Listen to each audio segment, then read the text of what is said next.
In 1850, Louvre employee François Auguste Ferdinand Mariette was sent to Egypt by the museum director to collect Coptic manuscripts, which he never got due to deception.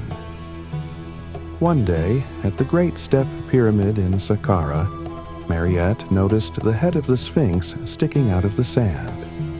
Possessing remarkable organizational skills and irrepressible energy, the young man, in love with the culture of ancient Egypt, decided to conduct his own excavations. Mariette bought several mules, hired workers, and began searching. Soon, an alley of sphinxes was discovered, which contained about 100 statues. And on November 19, 1850, during excavations of the mastaba of Kai, a tomb of the early and old kingdoms shaped like a truncated pyramid north of the Avenue of Sphinxes, a small sculpture made of limestone and painted with ochre, a seated scribe with his legs crossed, was discovered. In ancient Egypt, the profession of a scribe was highly respected.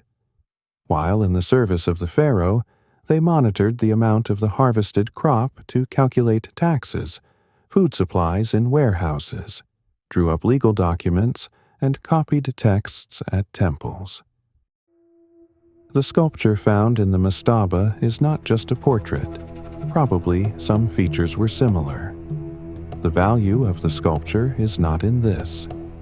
The great master who made it managed to create a symbol of human wisdom, accumulating and preserving the experience of a common civilization. The wide-open eyes of the scribe peer upward. From the upper vault, where the higher powers dwell, he draws his knowledge. His large ears, like locators, are ready to catch the commands sent down.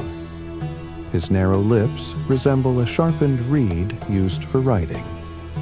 In his right hand, between the thumb and forefinger, there is a hole where a reed was probably once inserted, with the help of which the acquired knowledge was transferred to the papyrus. This knowledge fills his seated figure with vital juices, from which, like a ripe fruit, the body swells, and his crossed legs resemble hands embracing the accumulated, protecting and defending against the influence of hostile forces. Mariette, having received the position of custodian of antiquities from the Egyptian authorities, was the first in history to carry out excavations in Karnak, Abydos, Cairo El-Bahri, Tanis, and Gebel Barkal.